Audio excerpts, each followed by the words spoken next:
Assalamualaikum warahmatullahi wabarakatuh. Sahabat budaya Pro 4 RRI Mataram, Ensiklopedi Budaya Keindonesiaan.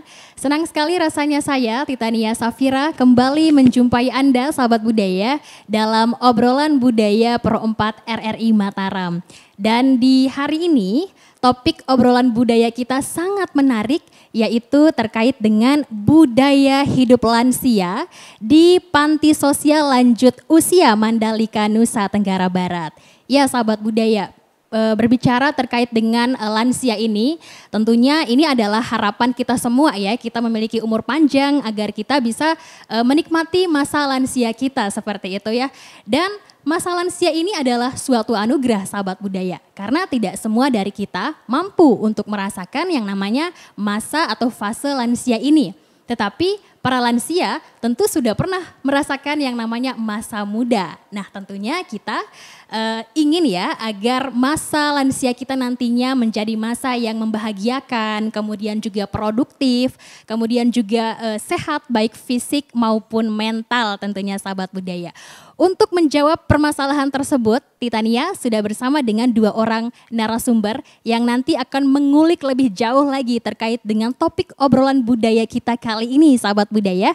Dan Titania sudah bersama dengan narasumber yang pertama. Ada Bapak Ahmad Fairuz Abadi SH selaku pemerhati budaya. Kita sapa dulu, halo assalamualaikum Bapak Fairuz. Waalaikumsalam Titania. Apa kabar Bapak? Baik ya, kita ketemu kembali nih Pak. Ya, senang bisa diundang lagi di sini. Alhamdulillah, sehat selalu Bapak ya. Alhamdulillah. Kemudian sahabat budaya, kita ada narasumber yang kedua, ada Ibu Doktoranda Ari Yuliani MM, selaku Kepala Panti Sosial Lanjut Usia PSLU Mandalika, Nusa Tenggara Barat. Kita sapa dulu, halo assalamualaikum Ibu Ari. Waalaikumsalam warahmatullahi wabarakatuh. Cantik sekali Ibu Ari ini. Batinnya juga cantik. Terima kasih Ibu, apa kabarnya Ibu Kabar Ari? baik, alhamdulillah. Baik ya. Luar biasa. Luar biasa. Nah kalau Ibu Ari sendiri ini untuk kegiatannya Bu hari-hari atau mungkin ada program yang sedang Ibu lakukan bersama dengan tim di PSLU Mandalika Nusa Tenggara Barat, mungkin bisa Ibu Ari sampaikan kepada sahabat budaya di rumah. Silakan Ibu Ari. Baik, kalau kegiatan sehari-hari seperti biasa di PSLU memang sudah teragendakan.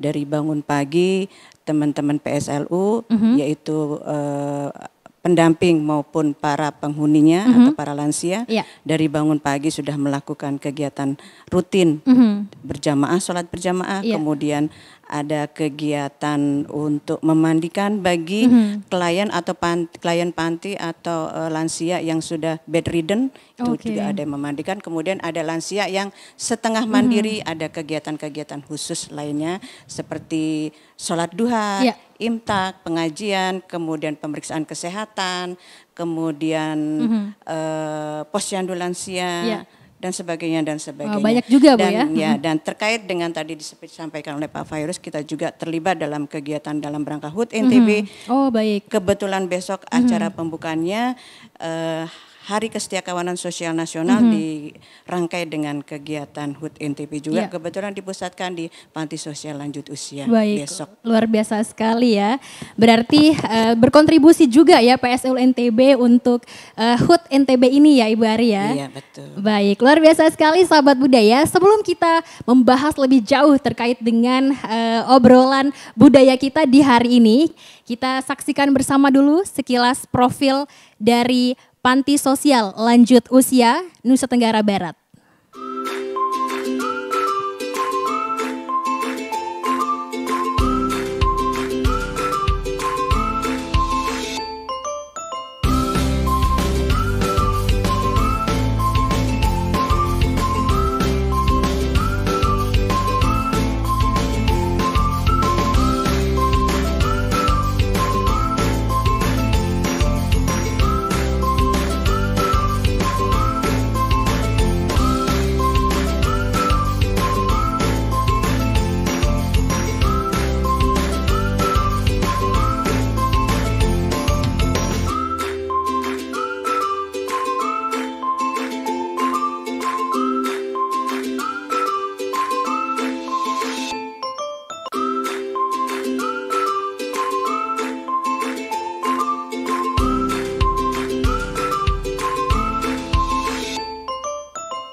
Baik, luar biasa sekali sahabat budaya, profil dari PSLU Mandalika Nusa Tenggara Barat atau Panti Sosial Lanjut Usia ya. Tadi kita sudah menyaksikan bersama tayangannya.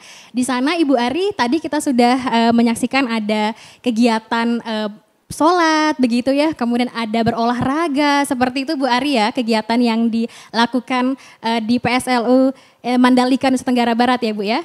Nah, Tita ingin bertanya nih Bu, untuk skemanya ataupun prosedur bagaimana seorang lansia ini bisa terdaftar ataupun masuk ke PSLU Mandalika Nusa Tenggara Barat ini seperti apa? Apakah dari rujukan masyarakat sekitar sosialnya atau langsung dari keluarganya atau keduanya? Seperti apa Ibu Ari?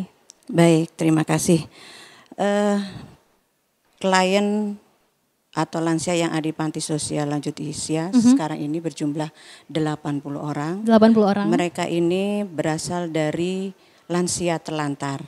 Oh baik. Awalnya mereka sebagian yang berasal dari rujukan Dinas Sosial Kabupaten Kota, ada juga yang berasal dari rujukan instansi-instansi terkait, ada juga yang berasal dari pengaduan-pengaduan masyarakat, maupun informasi-informasi dari medsos yang harus segera ditindaklanjuti. Ada juga yang informasi dari medsos kemudian dilihat oleh Pak Gub, ditindaklanjuti melalui Dinas Sosial. Dinas Sosial diinformasikan ke kita, tim kita turun untuk menjangkau dan mengidentifikasi layak tidaknya informasi tersebut untuk menjangkau klien masuk ke dalam panti kita. Nah, kriteria apa sesungguhnya ya orang-orang atau lansia yang bisa masuk ke dalam Panti Sosial Lanjut Usia? Yang pasti beliau-beliau yang masuk ke Panti Sosial Lanjut Usia adalah terlantar. Terlantar ya. Terlantar atau ditelantarkan, tidak punya keluarga dan memang hidupnya terlantar. Baik. Dan usia 60 tahun minimal. Minimal. Kemudian sehat jasmani rohani, dalam tanda kutip tidak dalam gangguan mental ya, atau gangguan kejiwaan. Dikhawatirkan kalau ada gangguan mental atau kejiwaan akan mengganggu petugas ataupun klien yang lainnya. Oh baik. Jadi kalau kita menemukan lansia dalam kondisi depresi atau gangguan kejiwaan, kita akan rujuk kepada panti yang memang ada untuk psikotik atau gangguan mental. Berarti dipisahkan ya Bu ya? Dipisahkan ya. Kita ada panti psikotik untuk gangguan mental ada di Selebung, Lombok Tengah. Baik. Ya, khusus yang lansia terlantar ada di kita. Oh baik. Kemudian bagaimana dengan yang kondisinya bedridden? Artinya segala aktivitas di tempat tidur sudah tidak bisa apa-apa lagi. Tetap juga kami jangkau, tetap juga kami terima dengan catatan fasilitasnya bisa tersedia gitu ya. Untuk kondisi saat ini klien atau lansia yang kondisinya bedridden, bed rest, segala aktivitas di tempat tidur itu kurang lebih berjumlah hampir 40 orang. 40 orang ya. Yang setengah mandiri setengahnya juga hampir 40 orang juga ya. Kondisi bedridden ini mulai dari mandi, buang air, makan, tidur semuanya dilayani oleh petugas-petugas kami yang ada di Panti Sosial Lanjut Usia ya. Kemudian pengobatan segala macam dilayani juga, apalagi dan lain sebagainya semuanya dilayani. Baik, luar biasa. Bagaimana sekali dengan yang setengah mandiri? Yang setengah mandiri kita punya jadwal dalam 1 minggu mereka senam pagi bersama. Senam pagi bersama. Kemudian setelah itu pemeriksaan kesehatan. Setelah itu istirahat. Kemudian melakukan sholat duha. Sholat duha, kemudian imtak, pengajian, hafalan ayat-ayat pendek dan sebagainya sampai menjelang waktu duhur. Tapi sebelum 1 jam sebelum waktu duhur mereka sudah beristirahat dulu. Baik, luar biasa sekali. Jadi seperti itu untuk detailnya sahabat budaya ya. Ya, untuk selanjutnya saya ingin ke Pak Fairuz. Nah, Pak Fairuz tadi sudah digambarkan oleh Ibu Ari terkait dengan kegiatan yang dilakukan di PSLU Mandalika Nusa Tenggara Barat ini. Cukup beragam dan juga tentunya semua positif begitu Pak Fairuz. Nah, yang ingin Titania tanyakan ke Bapak Fairuz, bahwasanya budaya ini kan tidak terbatas oleh segala sesuatu yang berkaitan dengan etnisitas saja Pak. Tetapi ini juga berkaitan dengan pola hidup, cara hidup. Nah, Menurut Bapak Fairuz selaku pemerhati budaya ini Pak, pola hidup lansia ini sebenarnya apa sih Pak yang dimaksud dengan hal ini? Pola hidup lansia itu adalah apa sebenarnya Pak? Fairuz silakan. Ya, terima kasih Tania. Jadi pertama kan poin kita tangkap tadi dari Bu Ari bicara soal bahwa mereka itu adalah terlantar, itu poin yang paling utama. Karena tradisi masyarakat Nusantara kita itu tidak terbiasa untuk menitipkan orang tuanya ke pihak lain. Ya, pihak lain. Tetapi ini kan kita hidup bernegara, maka negara mengambil alih tugas-tugas yang tidak mampu dilaksanakan oleh orang per orang. Maka negara punya kewajiban, maka disiapkanlah panti-panti sosial seperti ini. Itu pun masih beberapa anggapan menggunakan kata lansia, menggunakan kata lanjut usia, manula. Gitu. Itu kan masih banyak perdebatan di antara orang-orang, sehingga ada yang menggunakan, merumuskan atau mengusulkan rumah masa tua misalnya, rumah masa tua ya. Ada yang menggunakan bahasa Sanskertanya adi yuswa misalnya kan. Adi itu bagus, yuswa itu usia, sehingga nanti itu adalah rumah rumah tempat orang-orang yang bijaksana, gitu kan? Baik. Karena memang orang tua itu dinarasikan sebagai orang-orang yang bijak sesungguhnya kan. Nah, tapi ketika kita mendengar tadi penjelasan Ibu Ari, itu lebih pada karena ketidakmampuan orang per orang yang mengurus dirinya di masa-masa tuanya. Nah, karena pola kehidupan ini kan dia menjadi daur hidup ya. Dari mulai bayi dan terus seperti yang tadi sampai dia masa tuanya, dan itu menjadi sebuah keharusan dan menjadi sunatullah kita menjadi tua itu. Iya kan? Dan tidak semua orang bisa berada pada masa tua tadi. Iya kan? Betapa bersyukurnya mereka. Nah, inilah kemudian bisa ditimbulkan oleh ada hal-hal yang bersifat sosial yang ada di sekitarnya. Itu bisa terjadi sehingga anak-anaknya mungkin tidak lagi mampu untuk memberikan pendampingan hidup secara ekonomi atau secara faktor-faktor sosial yang ada di sekitarnya dia, sehingga perkembangan demografi, perkembangan ekonomi, perbendaharaan berdasarkan ekonomi itu juga berdampak pada bagaimana perilaku hidup orang tua yang mengakibatkan harusnya negara mengambil alih seperti ini. Kira-kira begitu pandangannya. Jadi masa tua kita masa tua kalau kita tadi mendengar dan melihat bagaimana di PSLU Mandalika kita, asik sekali, menyenangkan ya.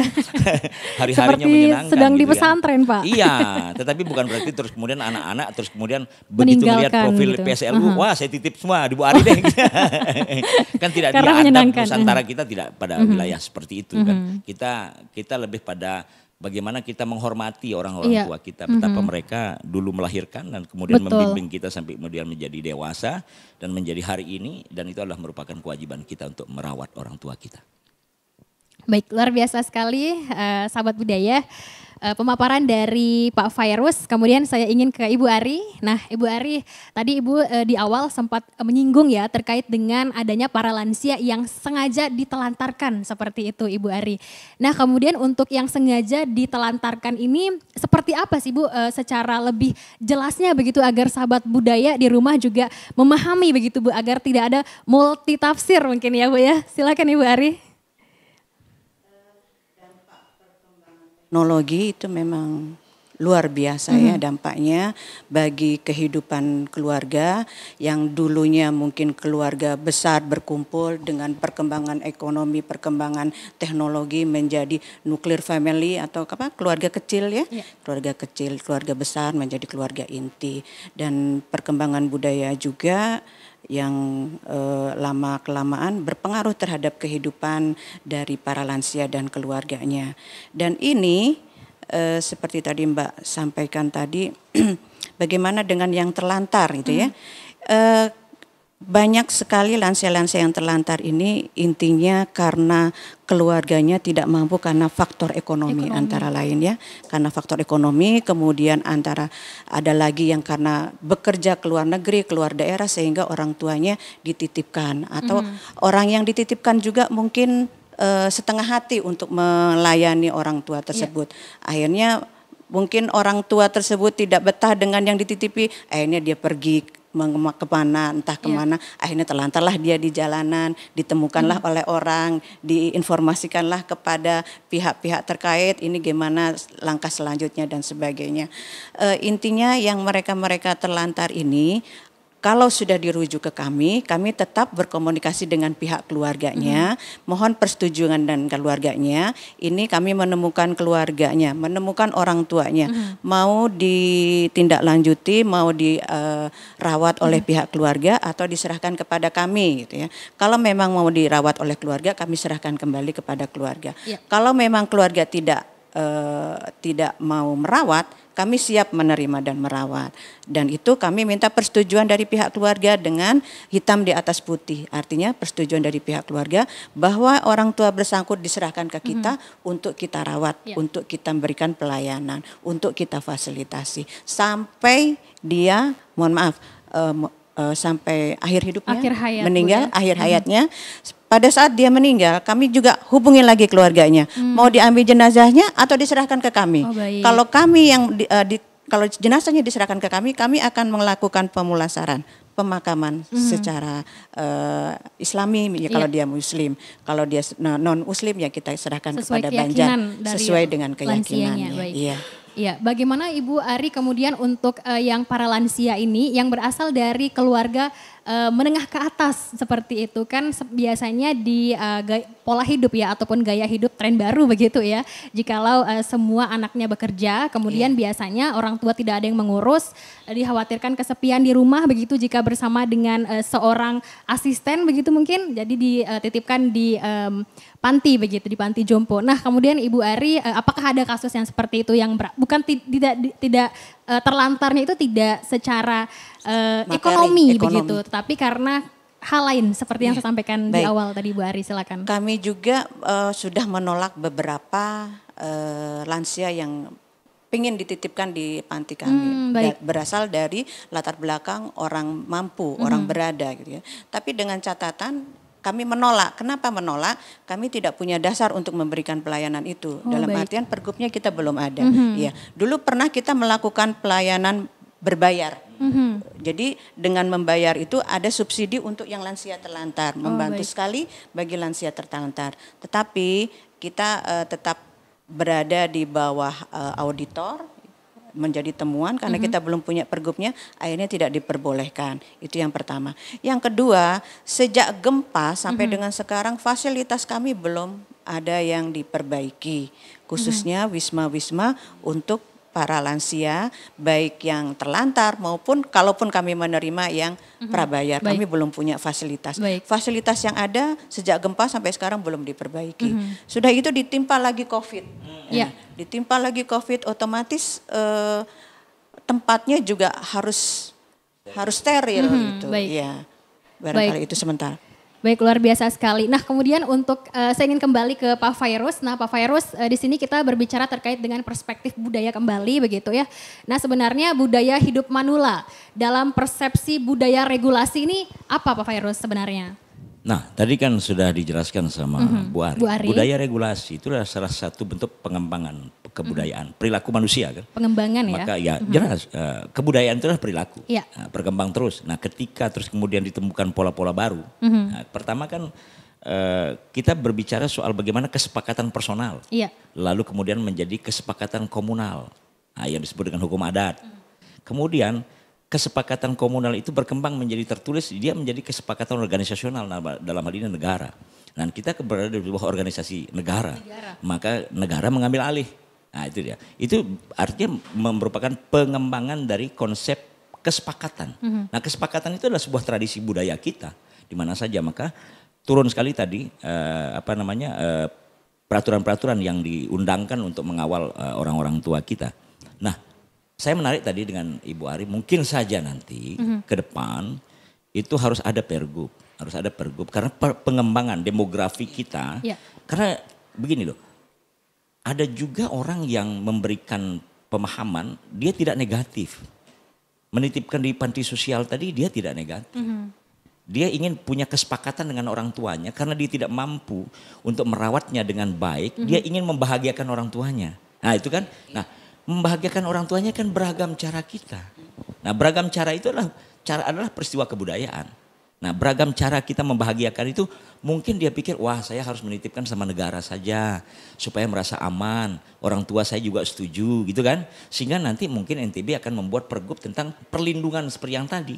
Sehingga tidak salah Bu Ari ketika terus kemudian dia nanti menjadi berbayar. Karena ada orang-orang yang secara perkembangan ekonomi ke depan, di tingkat kesibukan itu ada kan personality, tapi dia ingin membahagiakan orang tuanya, tapi dia tidak mampu secara fisik, secara waktu dan sebagainya. Tapi dia ingin melayani orang tuanya. Itu dari segi perspektif perkembangan regulasi. Tapi kalau kita berbicara dalam perkembangan budaya tradisi, kalau orang Jawa mengatakan mangan orang mangan ngumpul, timak telapah lagu sepenting teberiok kanca dengan toa. Itu kan, itu tradisi itu masih menguat. Masih melekat. Kalau kita lihat tadi angkanya kan hanya kecil ya. 80 orang itu berapa persen dari jumlah orang tua kita. Betul. Iya kan sangat kecil sekali. Itu artinya bahwa masyarakat NTB masih sadar untuk bagaimana merawat, membimbing, menemani orang tuanya hingga akhir hayatnya menjemput. Karena kita masyarakat beradab. Kita masyarakat berbudaya. Sangat sadar bahwa ini loh ada orang tua yang memiliki nilai berkah. Di samping masyarakat berbudaya, kita juga masyarakat yang religius kan. Orang tua itu adalah wakil Tuhan bagi anak-anaknya. Ridallah, ridal walidain. Kan gitu ya kan. Keridaan Tuhan itu ada pada keridaan orang tuanya. Maka ketika orang tuanya rela, maka sesungguhnya Tuhan rela bersamanya. Nah gitu kira-kira. Nah perspektif itu masih melekat di diri masyarakat kita di Nusa Tenggara Barat untuk tetap mendampingi, merawat, menemaninya tadi. Itu kalau saya memperhatikan dari sisi kebudayaan dan sekaligus dari sisi regulasi. Regulasi ya. Pak Fairuz kan ini tadi Bapak sampaikan bahwasannya yang Bapak jabarkan tadi di awal ini lingkupnya di Nusa Tenggara Barat Pak ya. Dan tentunya masyarakat kita ini alhamdulillahnya syukurnya masih menjaga begitu keberkahan dari orang tua begitu Pak ya. Lalu kemudian bagaimana apakah ini karena perbedaan geografisnya Pak dengan daerah ataupun kota-kota besar seperti contoh misalnya di Jakarta Pak. Nah ini di Jakarta itu berbeda keadaannya dengan di Pulau Lombok ini atau di Nusa Tenggara Barat ini. Nah kemudian yang Bapak Fairuz lihat masyarakat kita Nusa Tenggara Barat ini apakah ada kemungkinan Pak untuk beberapa tahun ke depan kita berbicara jangka panjang 10, 15, 20 tahun ke depan apakah ini akan menjadi sebuah tren begitu Pak? Karena ya perkembangan sosial, perkembangan media, perkembangan teknologi yang begitu canggih yang pekerjaan anak-anak ini juga semakin beragam begitu Pak. Jadi bagaimana Bapak Fairuz melihat ini? Apakah bisa menjadi sebuah tren dalam jangka waktu yang panjang? Setiap orang yang mengambil keputusan itu berada pada 3 hal. Dipaksa, memaksa, dan terpaksa. Nah itu kan. Ketika dia berada pada 3 peristiwa dipaksa, terpaksa, memaksa, maka dia harus mengambil keputusan kan. Dia harus mengambil keputusan. Maka pada gilirannya nanti ketika perkembangan demografi kita semakin padat, penduduk semakin meningkat, terus kemudian desakan-desakan ekonomi semakin menguat gitu ya, terus kemudian pergaulan sosial semakin banyak, tingkat personality kita semakin bertambah tingkat personality kita, tetapi bukan berarti terus kemudian kita mengabaikan hal-hal yang bersifat sosial kemasyarakatan. Masih banyak kita masyarakat kita di Nusa Tenggara Barat untuk masih tetap berada pada tradisi mereka seperti yang tadi. Tetapi, nah ini pentingnya, aturan itu adalah antisipasi. Semulia apapun yang kita lakukan, tapi jangan sampai kita mengalahkan cara.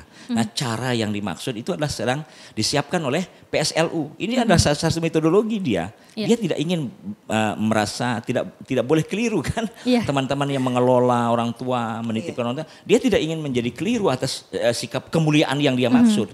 Contohnya jangan sampai menjadi temuan, ya kan itu mulia sekali teman-teman di BSLU. Tapi karena dia mengalahkan cara, maka dia menjadi dipersalahkan gitu kan. Maka ini harus diantisipasi ke depan. Perkembangan demografi, tingkat penduduk, ekonomi dan sebagainya, pergaulan, teknologi dan sebagainya, itu akan memberi pengaruh. Maka saya mengusulkan dalam konteks seperti hari ini, Ibu Ari nanti mulai mempersiapkan. Kalau ada perdanya makin bagus. Perda dulu, kalau memang ada undang-undangnya terus kemudian jadi perda, terus kemudian jadi pergub sebagai rencana aksi dari teman-teman yang ada di pemerintahan, itu akan menjadi bagus dan diturunkan kepada kabupaten kota sehingga semua berkontribusi untuk merawat orang-orang tua yang dalam tanda petik terlantar, dan kemudian nanti ke depannya kemungkinan juga ada orang yang dikatakan tren tadi, bukan berarti dia menitipkan karena dia tidak menyukai, tapi karena ingin membahagiakan orang tuanya dengan cara yang berbeda. Kira-kira begitu. Betul, betul sekali ya. Baik, kemudian Ibu Ari tadi sudah disampaikan oleh Pak Fairuz terkait dengan regulasinya begitu. Nah, untuk saya ingin tahu nih pendapat dari Ibu Ari selaku kepala dari PSLU Mandalika Nusa Tenggara Barat. Ibu Ari, Anda melihat regulasi yang tadi Pak Fairuz sampaikan ini seperti apa Ibu, agar ya konotasinya tidak melulu negatif ketika kita menitipkan orang tua itu. Tadi seperti bahasa Pak Fairuz, bukan berarti kita tidak menyukai. Jadi seperti apa kalau pandangan dari Ibu Ari? Iya, menitipkan di panti sosial lanjut usia bukan berarti jelek, bukan berarti negatif ya. Kita NTB khususnya akan bergerak terus dan kita selalu bergerak dan akan maju dan NTB ini akan semakin maju. Tidak mungkin kita akan begini terus. Kita menilik atau review ke kota besar Bandung, Jakarta, Surabaya itu sudah melakukan berbayar ya, sudah melakukan berbayar untuk subsidi. Terkait dengan perda atau regulasi, memang kami sudah merancang sejak lama ini, dan kami panti sosial ini merupakan unit pelaksana teknis dari Dinas Sosial berada di bidang rehabilitasi sosial. Jadi bidang rehabilitasi sosial membawahi 8 UPTD yang ada di Provinsi Nusa Tenggara Barat.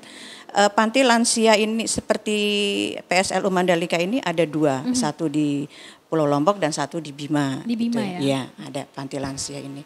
Perda atau rancangan untuk regulasi mudah-mudahan bisa disetujui, itu sudah mulai proses sudah lama Pak di bidangnya, intinya di bidang rehabilitasi sosial di Dinas Sosial di kantor induk ya. Kalau kami pelaksana teknis, tetapi pada saat untuk menyusun perda itu tentu menyusun regulasi itu tentu teman-teman dari dinas fungsional pekerja sosial membutuhkan informasi-informasi secara teknis kepada kami. Jadi banyak kami diskusi untuk merancang regulasi tersebut dalam rangka ke depan untuk bisa melakukan menerima lansia-lansia yang berasal dari keluarga mampu, keluarga yang intinya ingin membahagiakan orang tuanya gitu. Di masa akhirnya hidupnya lansia harus selalu dibahagiakan kan seperti itu. Iya. Ujung-ujungnya ya. Baik, luar biasa sekali Bu Ari. Dan sahabat budaya, sebelum kita lanjutkan obrolan budaya kita dengan topik yang sangat menarik ini tentunya ya, kita jeda dulu. Kita akan menyaksikan liputan rekan Oming Arini dengan perawat dan juga tenaga sosial PSLU Nusa Tenggara Barat. Sahabat budaya, kembali dalam obrolan budaya kali ini dengan topik budaya hidup manula. Dan saat ini saya Oming Arini ada di Panti Sosial Lanjut Usia Mandalika yang berlokasi di Jalan Langko nomor 57 Mataram. Tentunya kita akan melihat ya dan mencari tahu bagaimana sih para manula ini, lebih tepatnya klien yang beraktivitas di Panti Sosial Lanjut Usia Mandalika. Kita akan ngobrol-ngobrol lebih jauh untuk mengetahui bagaimana prosesnya, kemudian bagaimana perawatannya, layanan kesehatannya, dan bagaimana kesan dari para klien yang ada di Panti Sosial Lanjut Usia Mandalika ini. Untuk lebih jelasnya, ikuti saya. Selamat pagi. Selamat pagi, Mbak. Waduh, lagi ngobrol-ngobrol ya. Iya nih, Mbak. Boleh ngobrol-ngobrol juga? Boleh. Oke. Silakan, Mbak. Di sini. Waduh, tempatnya adem banget ini ya. Saya lepas sepatu boleh ya? Boleh. Kenalan dulu. Iya. Nama saya Oming. Oming. Dengan Ibu? Yani. Ibu Yani. Ibu Yul. Ibu Yul. Kalau boleh tahu Ibu Yani di sini sebagai apa? Saya di sini sebagai perawat. Sebagai perawat. Oke. Kalau Ibu Ciayanti?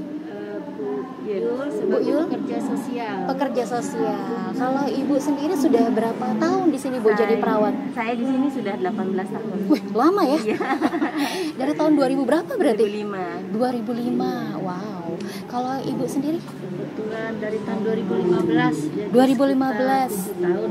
Jadi pekerja sosial ya. Pasti ada kesan dan pesan, ada kesan-kesan tersendiri dong ya. Bekerja sekian tahun di sini. Sebelum saya bertanya lebih jauh mengenai panti sosial ini sendiri, sebenarnya di sini ada berapa orang sih? Mungkin dari Ibu dulu. Oh, iya. Untuk lansianya ya. Kalau untuk lansia yang di sini kita ada sekitar 80 orang. Banyak ya? Iya. 80 orang itu ada kategorinya kah? Dari apanya dulu? Mungkin dari kesehatannya atau mungkin dari kategori yang bisa dilayani atau mandiri misalnya seperti Gitu. itu. Jadi dalam artian di sini untuk bisa masuk ke sini maksudnya. Ya, jadi kalau untuk masuk ke sini itu kategorinya itu berumur 60 tahun ke atas minimal ini menurut Depkes itu minimal 60 tahun ke atas, kemudian terlantar di sini dalam artian terlantar secara ekonomi Mbak Ibu ya.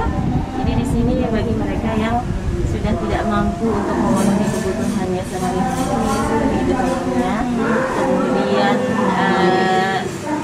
terutama yang tidak punya keluarga. Itu yang diutamakan. Terutama. Oke, kalau Mbak Yul sendiri di sini tugasnya sebagai apa? Kalau saya sendiri ini sebagai pekerja sosial, mulai dari awal, dari seleksi lanjut usia kami untuk masuk menjadi klien kami di sini. Di sini kita katakan klien. Iya. Untuk menjadi klien kami di sini itu ada syaratnya atau kriterianya seperti tadi.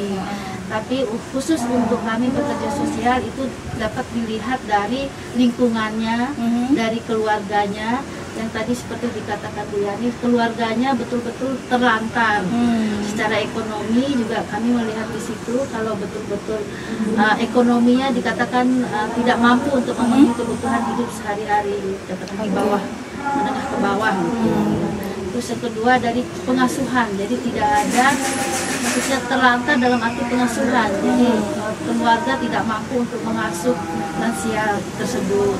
Terima kasih Mbak Yani, terima kasih Mbak Yul bisa ngobrol-ngobrol itu, silahkan lanjutkan kembali aktivitasnya. Saya mau jalan-jalan lagi, mau lihat-lihat lagi wisma-wisma yang ada di sini. Saya pamit dulu ya. Baik, sahabat budaya Pro 4 RRI Mataram, Ensiklopedi Budaya Keindonesiaan, luar biasa sekali tentunya ya, liputan bincang-bincang rekan Oming Arini dengan perawat dan juga klien manula dan juga tenaga sosial yang ada di PSLU Mandalika Nusa Tenggara Barat, sahabat budaya. Kemudian kita akan melanjutkan obrolan budaya kita hari ini. Nah, selanjutnya saya ingin bertanya kepada Pak Fairuz ya, Pak Fairuz ya, kita lanjutkan obrolan budaya kita Pak tadi yang sempat jeda oleh penayangan video. Nah, Pak Fairuz, budaya hidup yang seperti apa yang dibutuhkan oleh para lansia ini agar masa tua mereka bisa lebih bahagia dan juga sehat tentunya Pak Fairuz? Seperti apa ini? Kalau kita berbicara soal perkembangan kehidupan, itu kan semua itu diawali dari personal seseorang, ya. Ketika personal seseorang itu bertemu dengan banyak orang, maka dia bersosialisasi, kemudian terjadi pernikahan, nah gitu kan, pernikahan terus kemudian melahirkan, kemudian dia punya keturunan dan seterusnya, dan itu menjadi bagian dari bagaimana sikap seseorang itu akan melahirkan apa yang akan dia nikmati masa depannya. Kebaikan yang kita nikmati hari ini itu buah dari kesadaran kita meninggalkan keburukan masa lalu. Nah gitu kan. Yeah. Keburukan yang kita dapatkan hari ini adalah ketidaksiapan kita melaksanakan kebaikan masa lalu. Berarti apa yang kita tanam itu yang ketua ya Pak ya? ya? Iya kan gitu. Jadi ketika kita ingin menikmati masa depan yang lebih baik, maka perbuatlah kebaikan itu mulai dari sekarang. Mulai dari sekarang. Nah, setidak-tidaknya demikian, dan orang tua kita sebenarnya sudah melakukan hal itu. Ya kan, sudah melakukan itu, membimbing, membesarkan, sampai dengan kemudian kita bersekolah dan sampai menjadi dewasa begini, ini kan itu tidak lepas dari bagaimana mentransfer knowledge orang tua kita meskipun pada saat itu dia tidak bersekolah. Ya kan, dituntun, dibimbing mulut seorang bayi yang baru saja menyakiti hatinya, menyakiti tubuhnya 9 bulan 10 hari. Iya, dia disakiti tubuhnya, kemudian seharusnya kan dia dibunuh itu anak. Kan gitu. Itu seharusnya kan. Betapa dia yang menyakiti berbulan-bulan, bentuk tubuhnya berubah dan sebagainya. Tapi apa yang terjadi? Dia tundukkan tubuhnya, dia rendahkan wajahnya, lalu apa? Diangkat kedua tangannya. Dia bimbing mulut seorang bayi itu menikmati gizi pertama lewat puting susu ibunya. Itu artinya dia menikmati betapa mulianya seorang ibu. Nah, dengan konsep seperti itu betapa sangat rugi sekali anak-anak yang meninggalkan orang tuanya itu. Yang tidak membimbingnya dengan baik, dan betapa ruginya sekali kita yang tidak ikut mendampingi dan menemani orang-orang tua di masa senja orang tua kita, di masa Pak orang Fairuz tua, ya? dan juga orang tua akan merasa juga kehilangan. Ketika di akhir masa tuanya, anak-anaknya tidak berada di sampingnya. Iya. Nah ini yang harus kita siapkan dari sekarang pola itu. Mulai dari sekarang kita harus siapkan pola-pola seperti itu. Jangan sampai kemudian kejadian seperti itu meskipun ada negara gitu loh. Meskipun ada negara, tapi jangan kemudian negara itu menjadi tempat kita bersandar ketika kita sebenarnya keliru bukan salah.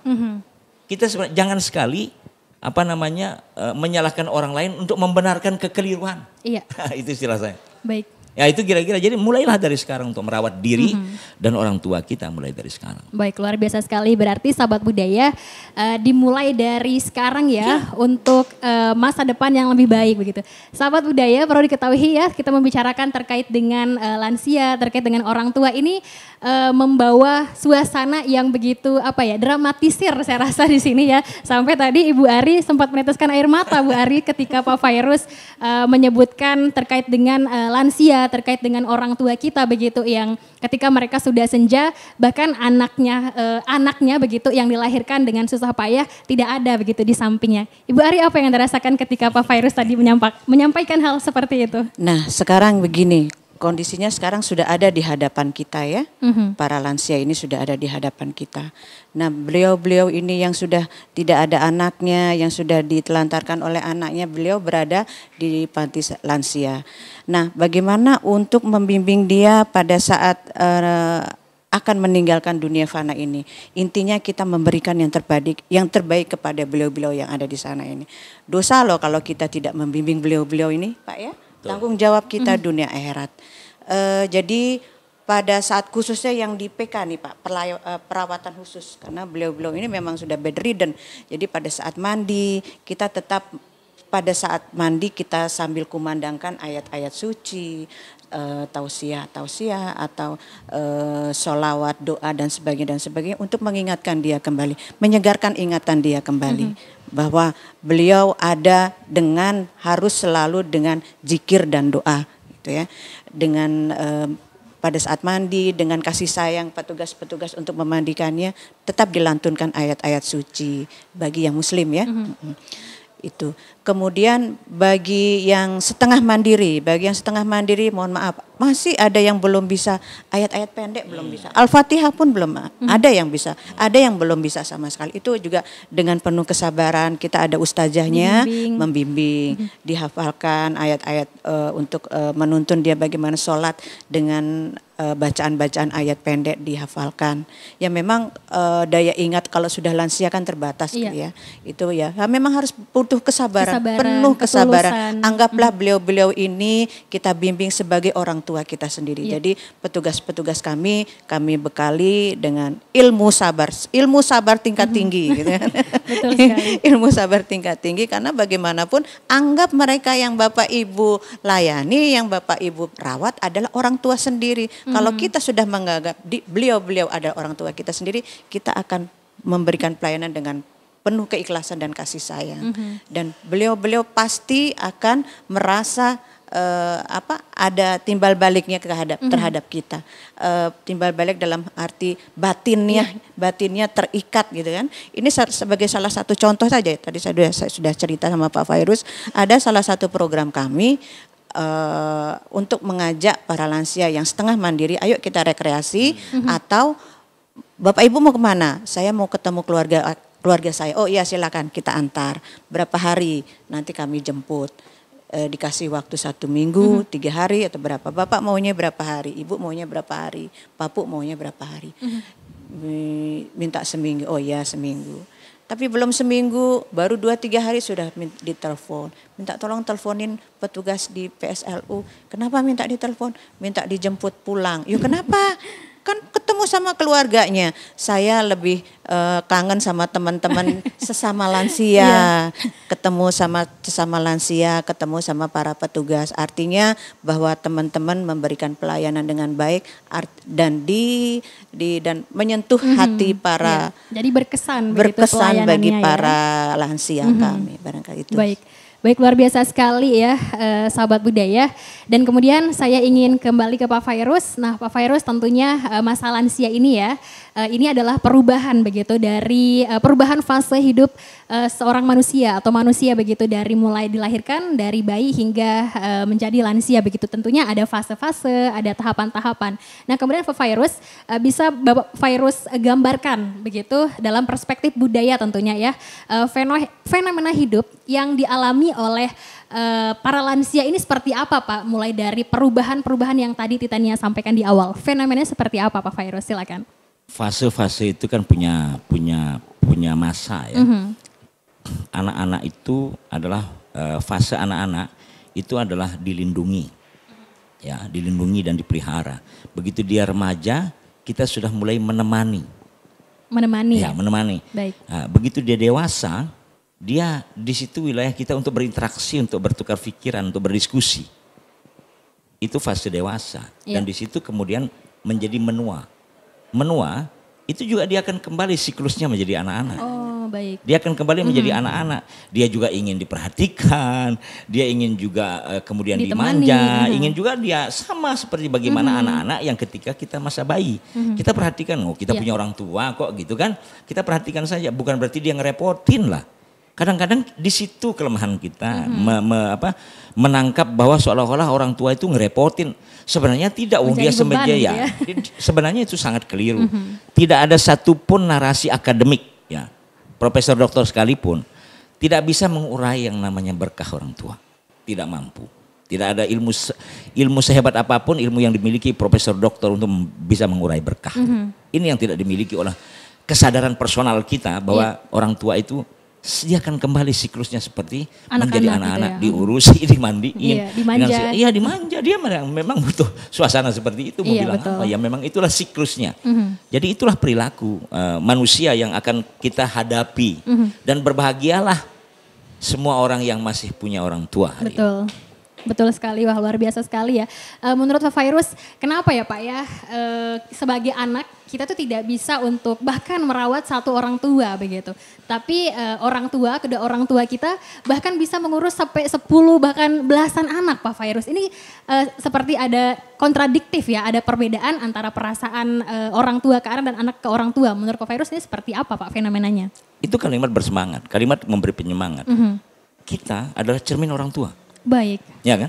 Kita inilah cermin orang tua. Maka cermin kita ada pada anak-anak. Ada pada anak kita cermin kita. Perilaku bagaimana anak kita, itulah cermin kita. Cermin kita hari ini adalah bagaimana orang tua kita. Mendidik kita begitu. Nah itu kan artinya pola asuhnya. Perilaku kita ini adalah bagaimana sesungguhnya orang tua itu punya harapan. Punya visi misi dalam mendidik dia. Dia punya cita-cita bahwa anak saya harus seperti apa yang dirasakan, apa yang dilakukan Ibu Ari hari ini, Titania hari ini, Fairuz hari ini adalah cermin dari kedua orang tua kita. Baik. Maka berbahagialah orang tua kita melihat kita seperti hari ini. Nah begitu juga kita kelak nanti. Kita akan bisa mentransfer seluruh ilmu pengetahuan kita dan cara perilaku budaya kita kepada anak kita. Karena disitulah cermin kita nanti di masa depan. Baik, luar biasa sekali Pak Fairuz yang Anda sampaikan ya. Sahabat budaya Forum 4 RRI Mataram, itulah tadi ya penjabaran dari Pak Fairuz dan juga Ibu Ari tentunya. Tapi sebelum itu kita jeda dulu. Memang sahabat budaya kita membahas terkait dengan orang tua ini cukup terharu begitu, cukup tersentuh begitu ya. Hal-hal yang kita bicarakan tentunya. Dan sahabat budaya sebelum kita lanjutkan obrolan budaya kita di hari ini, kita jeda dulu. Kita akan menyaksikan liputan dengan klien yang tinggal di PSLU Mandalika, Nusa Tenggara Barat. Kenalan dulu Pak Nggih, saya Oming. Bapak? Saya Suparman. Pak Suparman, yang boleh duduk di sini? Bis. Oke. Pak Suparman manggilnya? Pak Man. Pak Man biasanya nggih ya. Oke. Pak Man boleh tahu umurnya berapa? 66. 66 tahun ya. Ya. Pak Man ingat nggak dari mana? Asalnya nggih? Asal saya dari Kampung Tangsi, Ampenan Selatan. Oh dekat berarti Pak nggih ya? Di belakang Malomba. Oh di belakang Malomba. Ya. Berapa lama Bapak sudah tinggal di panti sosial niki? Ya 10 bulan. 10 bulan? Ya tepatnya saya ke sini tanggal 13. 13? Bulan 2. Februari. Ya Februari. 2022. Oke. Kalau boleh tahu Pak Man, kita manggilnya Pak Man nggih? Ya. Pak Man kok bisa bergabung di sini? Pak Man boleh cerita nggak? Cerita. Kalau boleh, nggih. Kenapa bisa bergabung di panti sosial niki? Saya itu enggak. Pak Man jangan nangis. Kalau memang nggak mau dijawab nggak apa-apa Pak Man. Tapi kalau boleh sih Tiang tahu ceritanya sedikit. Boleh Pak Man nggih? Gimana bisa ada di panti? Bisa lah Bu. Oh nggak usah, oke. Tapi Pak Man senang di sini? Senang Pak nggih ya? Kalau boleh tahu Pak, kesannya Bapak terhadap para perawat, pengasuh, terus juga petugas sosial yang lain gimana Pak Man? Ya, biasa saja. Biasa saja, baik mereka? Baik. Baik. Pak Man sehat nggih? Sehat. Termasuk yang mandiri Pak Man ya? Iya. Oke. Pak Man punya cerita nggak? Ada teman dekat mungkin di sini? Ketemu teman dekat atau mungkin ketemu orang yang bisa diajak ngobrol di sini? Banyak teman?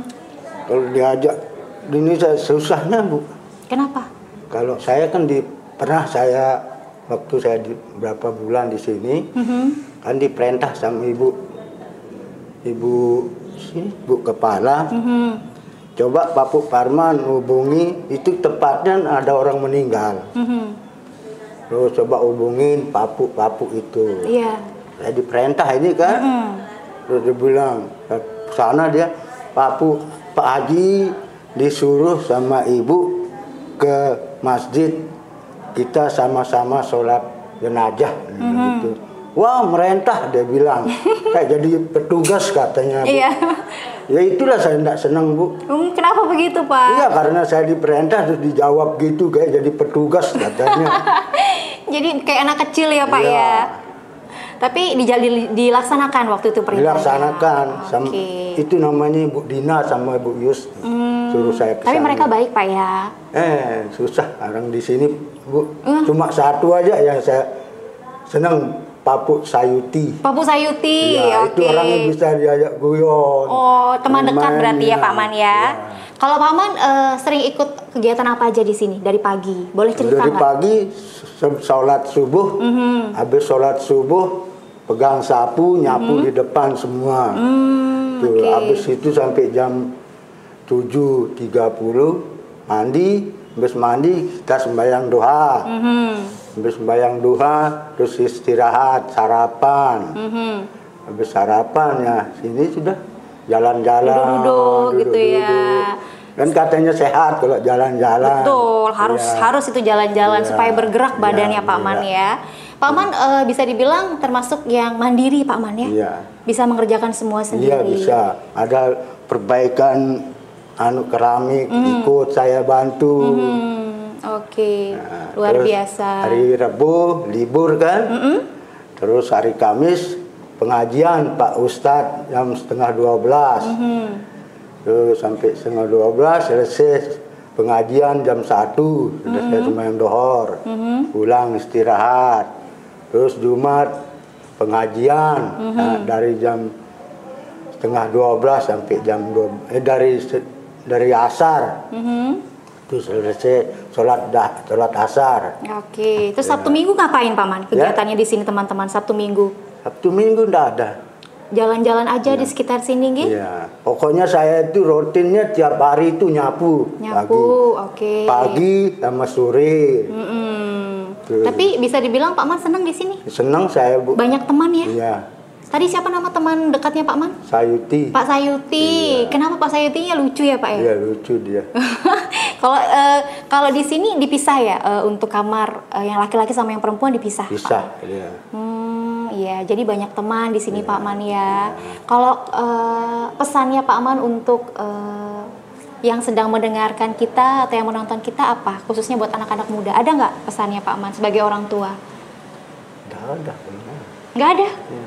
Misalnya mungkin jaga orang tua di rumah atau sayangi orang tua, begitu Pak Man nggak ada? Orang tua saya sudah meninggal. Oh, enggak, untuk orang tua yang lain di luar maksudnya Pak Man? Nggak ada? Ada.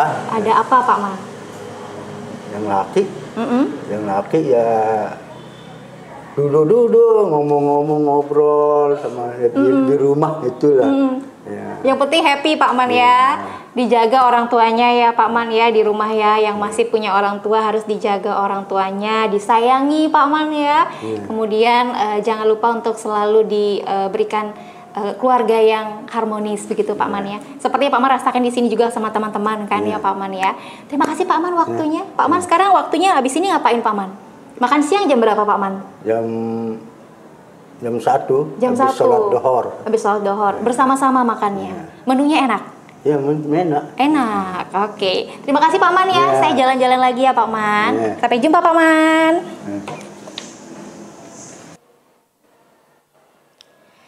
Baik, sahabat budaya Perempat RRI Mataram, Ensiklopedi Budaya Keindonesiaan, kembali lagi dalam obrolan budaya Perempat RRI Mataram tentunya bersama dengan Titania Safira dan juga narasumber kita Ibu Ari dan juga Pak Fairuz. Ya sahabat budaya, memang topik obrolan kita kali ini cukup menyentuh hati begitu ya. Kita sampai di sini, kita semua di sini bersama dengan Bapak Ibu narasumber cukup terbawa suasana sahabat budaya ya. Baik, kita akan langsung melanjutkan obrolan kita pada kesempatan kali ini. Nah, kita akan membahas ini terkait dengan kegiatan-kegiatan khas apa saja sih yang dilakukan oleh para manula di PSLU Mandalika yang membuat mereka lebih bersemangat. Silakan Ibu Ari, bagaimana kegiatannya? Ya, untuk para lansia yang mandiri, tadi sudah saya sampaikan, begitu bangun, sholat, kemudian ada kegiatan senam pagi seminggu 2 kali, Selasa dan Jumat.